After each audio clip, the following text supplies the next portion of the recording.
Welcome to the Heartbreak Chronicles, where every story is a raw reflection of life. Hit that subscribe button to stay tuned, give us a like to show your support, and share this episode with your friends. Don't forget to leave a comment and let us know what you think. Now, let's dive into today's story. My name is Mark, and I'm a regular guy from rural Montana. I have a veterinary assistant degree and have always dreamed of opening my own vet clinic someday. After completing my studies, I also hope to start a happy family. I married my high school girlfriend, Sarah. We grew up together, and she's the only person I want to spend the rest of my life with. Sarah is a beautiful blonde who has maintained her stunning figure even after giving birth to our daughter Emma. I am so proud to have her as my wife and would do anything for her. However, Sarah had a problem. She was always jealous of those who lived a life of luxury. She enjoys reading the society pages of newspapers and subscribes to various magazines with celebrities. Every time she goes to the dentist, she flips through those luxury car magazines. She is familiar with all the luxury brands and knows the collections of the major designers. Sarah longed to be a better person, but I couldn't give her everything she wanted. In 2015, I got a job at an upscale vet clinic in Denver. This job is primarily for the pets of those who are wealthy. It brought us closer to the big city, and I was able to continue doing what I love. I enjoyed the work and did a great job.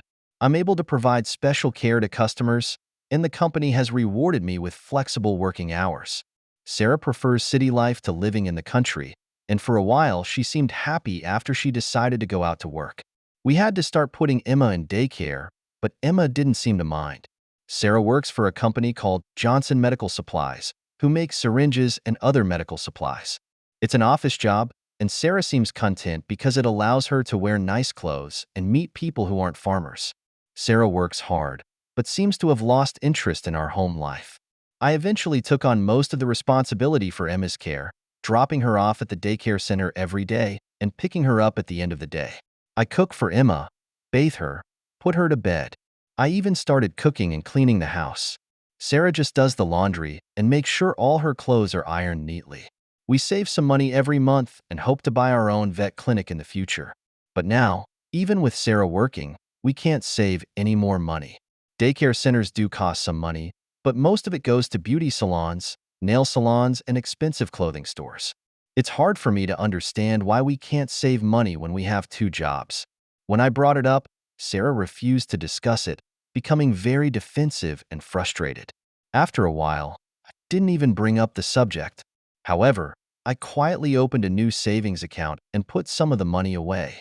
Sarah started working a lot of overtime, taking personal calls, and getting cold in bed. She wants a newer, fancier car and even talks about getting breast implants. There is no doubt that my wife is having an affair with someone else. I may be a simple hick, but I'm not stupid. It's gotten to the point where I don't even want to save the marriage. I just want to get everything straightened out and move on with my life before it's too late. It's hard to pinpoint exactly what happened because I don't know anyone at her workplace, but I'm almost certain that if something did happen, it would have been at her place of work. I work with a couple of nice people who are not very educated, but they work hard. Although I was their supervisor, I never acted as a leader. The work always seemed to get done without orders. Everyone knew what needed to be done, and we all worked together. These coworkers appreciate that, and it makes for a good relationship. One of them, Tom and Mike, will be my right-hand men in the program. I've noticed that every Wednesday Sarah always wears her sexiest lingerie and her best clothes. She seems to spend more time dressing herself. I thought it would be a good time, so I started taking action. I told Tom and Mike what had happened, and they arranged to handle my delivery and appointment on Wednesday. I parked at the entrance to the Johnson Medical Supplies factory parking lot, which gave me a good opportunity to catch up on some of the technical material I'd left behind. About 11 a.m., Sarah walked out to her car. She wasn't hard to track, and a few minutes later, she pulled into the parking lot of the Hilton. She parked at the west end of the parking lot, away from the hotel lobby. A few minutes later, a man in a blue Porsche drove to the eastern end of the parking lot and parked the car there. I didn't recognize the car, but when he got out, Sarah got out of hers. They walked together to a room on the first floor and went in. The man had apparently gotten the room key. My heart sank and my stomach lurched. All I did was confirm my suspicions. I don't know what to do next. I decided to leave and go back to work. Before leaving the parking lot, I took some time to plan my next move. I got out of the truck, took out a can of red spray paint, and sprayed a big A on Sarah's door. I'm a little pissed off. I don't know why I didn't spray something on that man's car too. The next few hours passed unusually slowly. After work, I picked up Emma and came home to make dinner. When Sarah walked in the door, I asked her how her day was going, and she said it was fine, except for the fact that her car had been spray painted in a prank and a coworker at work had helped her clean it up. No one ever mentioned it again. The next morning, after dropping Emma off at the daycare center, I drove by the factory. I quickly found the blue Porsche. Fortunately, the man had a reserved parking space with a sign on it. I wrote it down, and it says, Eric Taylor, Director of Sales. Tom's wife happens to work in the Human Resources Department at Johnson Medical Supplies. By the afternoon, I knew everything there was to know about Eric. On top of that, he's married. He had received a warning for sexually harassing an employee and had had some problems with expense reimbursement. I got his home address, his phone number, his cell phone number, even his social security number, but I don't know what I'm going to do with that information. Eric has been married for 10 years. His wife's name is Lisa. We finished the day's work, Tom, Mike and I had a beer, and then I had to pick up Emma. I'm still not sure what I'm going to do, but I'm sure I'll get a clue soon. I try to stay calm and rational, but I get angrier and angrier every day. Sometimes I find myself weeping silently. I feel hurt, and I feel like I can't repair the damage. It's getting harder and harder to live with Sarah, and I just want it to be over. The next day, I got another lucky break. It occurred to me that one of my best customers, Margaret Clark, was the wife of the president of Johnson Medical Supplies. I've never met the president in person, but Margaret and I get along very well. I'd deliberately been extra friendly with Margaret, trying to figure out if I could use our relationship to my advantage. Margaret's daughter Olivia comes to see her horse. Olivia is in her final year of veterinary studies. Olivia and I talked for about an hour while Margaret went to look after the horses. I enjoyed my time with her, and I felt a little guilty when I left, but that feeling soon disappeared. That weekend, I spent some time in the garage getting ready. I bought a couple cans of red spray paint and some other tools. These will be part of my retaliation plan to get attention through harassment. On Tuesday, I saw Margaret again. I seemed a little distracted and moody while taking care of the horses. She noticed it. Mark, what's wrong with you? Why do you look so sullen today? Margaret asked with concern. I sighed and replied, I have some personal questions, Margaret. I'm sorry, I may not be a good conversation partner today. Let's have a cup of coffee and you can tell me what happened. Maybe I can help. I'm sorry, Margaret offered. We went back to her house, sat in the kitchen. It looks like the interior of an upscale restaurant.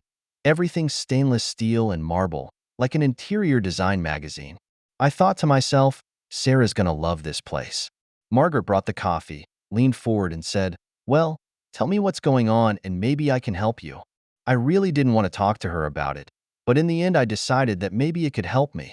My wife, Sarah, works at Johnson Medical Supplies, and I suspect that she was forced to have an inappropriate relationship with one of her supervisors, but I can't prove it. Margaret frowned and asked, what makes you think that? It's mostly details, but last week I found the two of them together at the Hilton.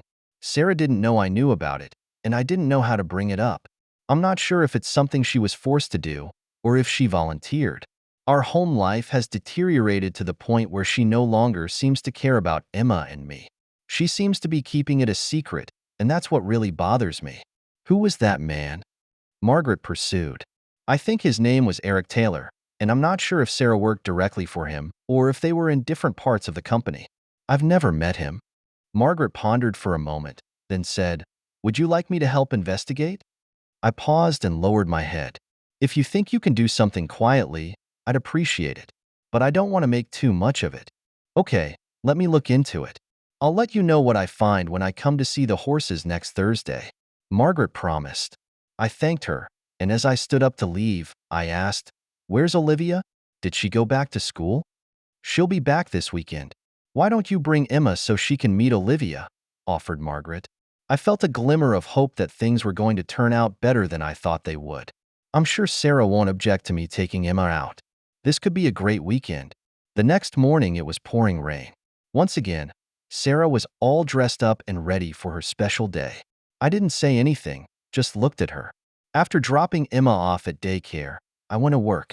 Tom and Mike were ready to finish the morning for me. Tom will use my car to make deliveries and keep a log. When I come back to work, I sign off on all the records. Mike came to work in his cousin's van, and we loaded up all the tools we needed. When they left for their delivery, I left the clinic and went straight to the Hilton. I was just in time to see Sarah drive into the parking lot and park where she was before. Eric followed suit, stopping where he had been. When they got into the hotel, I waited about 10 minutes for them to settle down. Then I put on my gloves and walked to Eric's car with the spray paint can. I spray painted a couple of big red S on his car and wrote liar on the windshield. Then I went over to Sarah's car and spray painted a big red A on her door. The whole thing took less than 5 minutes. I quickly left the scene and drove back to the clinic. On the way, I threw my gloves and spray paint cans into a strange dumpster. When I got back to the clinic, I felt better, as if I had released some of my stress. That night, Sarah came home late from work. She didn't eat dinner and went straight to bed. I played with Emma for a while, gave her a bath, and then put her to bed. I slept on the couch. Sarah slept on the bed. The next morning, I get up and get Emma ready for daycare. We have breakfast and then we leave. Sarah never got out of bed and didn't say anything. I didn't ask her, and her car wasn't in the driveway. At about 9 a.m., after we had gotten all our ducks in a row, we had a visit from a police officer, John Harris. He's a friendly-looking guy. "Can you tell me a little bit about your work schedule yesterday?" Officer Harris asked. "It's just a normal workday, nothing special," I replied. "Can you explain your time around noon?" I went to my office and pulled out my logbook from the day before. I put them in front of him, each leg of the trip with the location, the work, the time it was done, and my signature. He laughed, a little mockingly, and said, "That's a really nice log. Do you guys do this every day? Would you like to see the log for the past month?" He shook his head and smiled again. "I don't know if I should be happy or sad. Do you want to tell me what's going on?" He seemed reluctant to give more details, but eventually opened his mouth. "2 cars were graffitied yesterday in the parking lot of the Hilton, and we're investigating whether anyone knew about it." "Why me?" I asked, feigning ignorance. "One of the graffitied cars belongs to your wife. We want to know if it's a coincidence, or if there's something else going on. First of all, I don't know why my wife's car was in the parking lot of the Hilton, and secondly, what does she have to do with the other car that was graffitied?" The other graffitied car belonged to one of her co-workers at work. Apparently, they had a meeting with some corporate clients at a hotel, and all that happened while they were meeting. "Have you talked to the people they meet with?" I pressed. "No, they couldn't remember the names of the men." Officer Harris replied, "Would you like to tell me the truth, or are we going to play guessing games all morning?" He leaned back in his chair and smiled. "Do you know a man named Eric Taylor?" "I've never met this man. That's the truth." I answered truthfully. "I believe you." He laughed again. "I don't like to get involved in family disputes, and I hope I don't have to come here again. Here's my card. Call me if you need anything, okay?" As he walked away, I said, "Thanks, but you really didn't tell me anything." After work, Emma and I went home, and Sarah's car was in the driveway. She's dressed in civilian clothes, and she's ready for dinner. She said she wasn't feeling well and called in sick. She still hadn't mentioned what happened the day before, so I didn't either. She went to bed early, and I took care of Emma again, sleeping on the couch. The next day, she got up and got ready for work, and I took Emma to daycare. After dropping Emma off at daycare, I went to the hospital and asked for an STD test. Friday was a normal day at work, and when I got home, so did Sarah. After dinner, I told her I was taking Emma around to one of my clients' farms the next day. I asked her if she wanted to go, knowing full well she'd make excuses to say no. She said she had to go shopping, so I didn't press the issue. I don't care if she goes shopping or on a date, it's all the same. On Saturday, I spent a lovely day with Olivia and Emma at the Clark's farm. We played all day, and Margaret prepared a great lunch for everyone, and I didn't want to leave. Olivia adores Emma, and Emma seems to adore her. Mr. Clark is away, so I still haven't had a chance to see him. Margaret hadn't said a word about our earlier conversation, and Olivia didn't seem to know anything about it. I really didn't want to go home, but eventually we had to leave. Sarah didn't ask how our day was. She didn't seem to care. Emma tried several times to tell her what we did, but she ignored it. In the end, Emma gave up. Sarah did ask me why I no longer slept in my bed, and I explained that I tossed and turned a lot due to stress at work and didn't want to disturb her sleep. That was the last time she brought it up. The following week was completely normal. I noticed that on the day of her usual appointment, she hadn't made any special preparations, so I assumed that she had canceled the appointment. That's good for me, because I have a lot of work to catch up on. I visited a divorce attorney I had heard of, and she gave me some flyers and brochures with lots of information. She also has some blank forms that look interesting. Everything is back to normal until the following Wednesday. Sarah starts her morning with a shower, then carefully brushes her hair. She wore a new set of sexy black lingerie, new perfume, and even looked like she had new shoes. Careful not to let her eyes see me, I hurriedly led Emma out. I'm sure today will be date day. After dropping Emma off at daycare, I went to the factory to check out Eric's parking spot. A new Mercedes pulled into his parking spot. I wrote down the license plate number and rushed back to work. Tom and Mike were as excited as I was about the discovery. We made quick work of the morning, faking the logs again. I'm sure John Harris could see through that, but we did it anyway. We had a long lunch break. Tom continued to work, and Mike went to the hardware store to buy some tools and red paint. I went to have lunch with John Harris. John gave me a strange look when I walked into his office with my sandwich and coffee. Hey, I thought we could have lunch together, and you could bring me up to date on the car graffiti case, I said, trying to sound casual. I'll have to figure out a way to keep him busy for about 2 hours. It'll be a long lunch. Mike was in the parking lot of the Hilton Hotel while I was trying to stay pleasant. He found the Mercedes, carefully spray-painted a large red letter, A, on the body of the car and wrote liar on the windshield. He also repeated the same behavior in Sarah's car. The whole thing took less than 15 minutes. I talked to John about a bunch of irrelevant stuff until he finally said, "What the hell are you doing?" I just want to make sure I have a reasonable alibi in case Eric Taylor's car is involved in another accident today. I confess. Anything special today? John asked, his brow furrowed. Sandwiches are on special today. I joked, then took out my cell phone and called the daycare center. Hi, Carol. It's Mark. I'm going to be busy with work this afternoon, and I was hoping you could call Sarah and ask her to pick up Emma. Thank you. I really appreciate it. Her phone number is 555-0117. You may need to give her name. Call as soon as you can and make sure you find her, okay? Thank you again. John leaned back in his chair and smiled.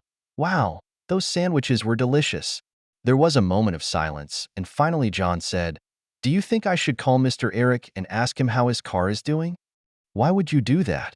You wouldn't happen to know where to reach him, would you? I gave him his cell phone number and the number of his Hilton hotel room. John picked up the phone, put it on speaker, and dialed the hotel number. After a few rings, Eric answered the phone and said, breathing heavily, "Hello, who is it?" "Mr. Eric, I'm Detective Harris. I'm calling to tell you that we still haven't found any clues as to who painted your car. Why did you call here? How did you get this number?" Eric sounded annoyed. "I'm a police officer, Mr. Eric. Did you say new car?" "Yes, why?" "I just want to make sure we don't have a repeat of what happened last time. Do you have your car with you now?" "Yes, it's in the parking lot." "All right, let me go check it out." We can hear Eric grunting in the background as he checks out the parking lot from his window. Hearing a few curses and angry groans, he returned to the phone. "Damn, it's happening again. I'll have to get changed and go check it out. I'll call you later." "Okay, Mr. Eric, why aren't you dressed?" John asked, trying to stifle a laugh. "It's out of your hands. I'm leaving." They both hung up. John looked at me, smiled and said, "Happy? Look, I gotta get back to work. If you have any questions, call me, okay? Maybe we'll have lunch next week." "I hope not," John said seriously. "This has to end soon or someone will get hurt." I went back to work. Tom had organized the logs, and Mike had thrown the tools and paint where they wouldn't be found. "It's going to be fun at the house tonight." Sarah picked up Emma, but she didn't say anything and went back to bed early. The next day, John came to visit me. He explained the new damage done to the car and the fact that Eric's insurance company had refused to pay because of the multiple incidents. The car needed to be repainted, and Eric lost thousands of dollars. Eric insisted that I had something to do with it, even though John told him I was with him at the time of the accident. Sure, John knows I'm involved, but he can't prove anything, and I don't think he wants to. Since Sarah never confessed to the whole thing, I decided it was time to end it. My STD test came back, and luckily it was negative. I filled out all the paperwork my attorney needs to start the divorce process. I plan to take Emma to the Clark's farm this weekend and hopefully see Olivia again. If she's not there, we'll spend the day with Margaret. The only unresolved issue is that I still haven't found any direct evidence of an affair. It was a great weekend. Olivia was there. Emma was so excited, and we all had a great time. We were like a family. I really missed that, and so does Emma. Olivia still doesn't know what happened, but she at least doesn't ask.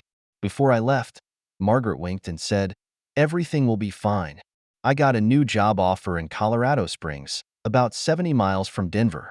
It pays better, it's more challenging, and there's the opportunity to become a partner in a few years. It's the perfect opportunity. The only bad thing is that we will no longer be near Olivia." The following Wednesday, Sarah started dressing up again. I don't know what Eric drives now, but she's obviously ready to see him again. I'm assuming they're still going to the same place. I have to do something, but I haven't made plans for it. Tom, Mike and I were trying to figure out what to do when Margaret Clark drove up. She signaled me over and told me to get in the car. She didn't say anything, just drove to Johnson Medical Supplies. She parked the car in the back, and we went into the office through a private entrance and went straight to Mr. Clark's office. Margaret introduced us, and Mr. Clark's secretary brought us coffee.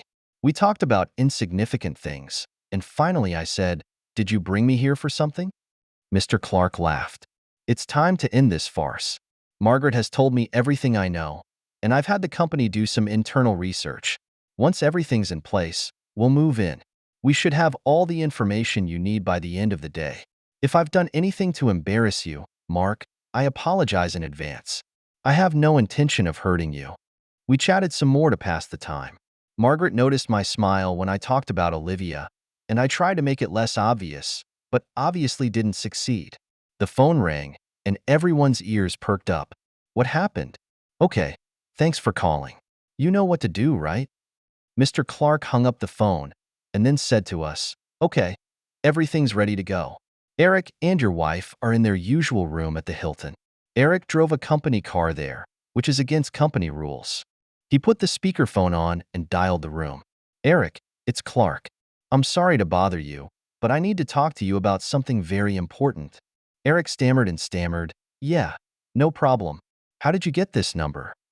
"It is not important. What is important is that the legal department has been notified of the possible incidents of sexual harassment. I need to get accurate answers, Eric, so please listen carefully. Is there a female company employee there with you right now?" There was silence for a few seconds, then we heard some background noise. "Yes, sir." "I don't know," Eric eventually replied. "Eric, was she there of her own free will, or was it because of your coercion or threats?" "No, sir. Absolutely not, sir. There is no coercion of any kind. She was there of her own free will. I didn't force her to do anything. All behavior is voluntary." "That's good, Eric. Thank you. That's all I need to hear to organize this mess. I really appreciate your honesty because this is a sensitive topic. We'll have a statement ready to prove it. Now I still need to check with the young lady. Can you put her on the phone?" We hear a garbled background noise. Finally, Sarah answered the phone. "Sir, what can I do for you?" Her voice sounded nervous. "Sarah, did Eric Taylor force you or threaten you to go there with him?" "No, sir. He didn't threaten me." "That's good. So the relationship was completely consensual and you weren't intimidated in any way, right?" There was silence again for a few seconds and a lot of whispering. Sarah returned to the phone. "Yes, sir. Voluntarily." "Very well. When you and Eric return to the office, we'll have statements ready for you to sign. Can you get Eric back on the phone?" "Sir, how do you know my name?" Sarah sounded confused. "Don't worry, Sarah. It doesn't matter." Eric returned to the phone, and Mr. Clark told him to return to the office immediately so they could sign the papers in the legal department. He hung up and smiled. Margaret, why don't you take Mark to lunch and come back in a couple hours? The legal department should be done with it, and we can all go back to our normal lives. We had a great lunch. I tried to restrain myself, but I couldn't express my gratitude enough. Margaret finally got me to agree that we would never talk about it or do anything about it again. She also made me promise never to mention it to Olivia. That's a good sign. I told Margaret about my new job opportunity, and she was happy for me and Emma. After lunch, we went back to the office and I got a copy of Eric and Sarah's notarized statement. Both of them swore that they had sex outside the marriage and that it was consensual. The legal department assured me that this would be enough for my attorney to move forward with the divorce proceedings. Eric and Sarah were both dismissed, their personal belongings packed before they arrived, and they were escorted out of the building. Unfortunately, neither of them had a car. Margaret gave me her car to use and said I could have it back the next day. I sent the papers to the lawyer. She made me multiple copies of each document, which she said she was going to send to Eric's wife. I went to the bank and canceled my accounts, paid off all my credit cards and canceled them. I called the utility company and arranged for all utilities to be shut off on Friday afternoon. I paid a visit to John Harris and told him I'd been a good citizen. He laughed. I've informed the landlord that I won't be renting for the next month. I informed the vet clinic that I was quitting and they were happy for me, but sorry to see me go. Mike drove me to the Clark's farm so I could return Margaret's car. Now it's time to pick up Emma and go home. I'm afraid to walk through the house. Sarah's car wasn't in the driveway, and when we came in, she was sitting on the couch crying. It was the first time she had shown any emotion. 2 suitcases full of her personal belongings were brought back from work and placed there. I cook for Emma and turn on the TV so she can watch. I stood by Sarah, giving her a chance to talk if she wanted to. You had to do it, didn't you? Sarah finally spoke, her voice filled with resentment. You have to screw everything up? Why can't you mind your own business? You have no reason to interfere in my life at all. I'm amazed that she still sees the whole thing as revolving around her. She doesn't care about Emma or me at all. She didn't even think about Eric's wife Lisa, our family, our lives, or our plans. It all meant nothing to her. Her only concern was what she was currently doing. Nothing else mattered. I'm relieved that I don't have to live with her for the rest of my life. I didn't say anything. I went upstairs and took a shower. Later, while I was getting Emma ready for bed, Sarah went into the bedroom and closed the door. The next day, I took Emma to work with me. I just want to make sure that nothing is missed and that Tom and Mike are able to continue to use the system I've built. We went to some stores and collected some boxes for the move. I drove past the Hilton and Sarah's car was gone, so I guess she's taking care of the graffiti. When we got home, Sarah wasn't there. We only brought clothes and toys. We left everything else there for Sarah to handle. Of course, she didn't realize that all utilities would be cut off the next day. Sarah was parking the car as we pulled out of the driveway. She just stood by her car and watched us drive away. I took Emma to the amusement park, and we stayed at a motel. The next morning, I took Emma to the daycare center. I gave Carol some small gifts and told her it was Emma's last day of school, and I wanted her to have fun with her friends. Before I left, she pulled me aside. What happened to your wife last week? I didn't want to ask, but since you're leaving, I'd very much like to know. When I called her, she was very angry. She insisted on asking me where I got the number, and when I told her you gave it to me, she started throwing a fit. She didn't say anything when she picked up Emma, but I could sense she was really angry. Sorry, Carol. I kind of used you. Sarah's on a date with her friend on a date, and I was hoping to get you to call in and interrupt their party, so she'd be hesitant about the whole thing. But it didn't work. She just got mad at both of us. I'm delivering the divorce papers to her this afternoon, and after I pick up Emma, we're leaving for my new job. It's my fault, and I'm sorry I got you into this. The divorce was officially finalized after 3 months. I never heard anything from Sarah. The attorney said everything went well. My new job is great, and Emma's settling in really well. We often return to Denver to spend weekends with Olivia and the Clark family. Sarah never came to visit Emma. 5 years later, I am a partner in veterinary diagnostics and Emma is a happy, healthy little girl. I'm married to Olivia, and we have a sweet little boy. Emma loves her baby brother very much. Margaret and Mr. Clark visit every weekend. I finally figured out his name was Robert. Sarah never tried to contact us. Life can sometimes give you unexpected twists and turns, but if you maintain honesty and integrity, everything will work out in the end. Our story may begin with betrayal and hurt, but it ends with love and happiness. This is life, full of possibilities and second chances. Thank you for taking the time to listen to today's story. If you enjoyed it, please like and subscribe if you haven't already. If you have a story to share about your own or someone else's experience, please feel free to contact me. Take care.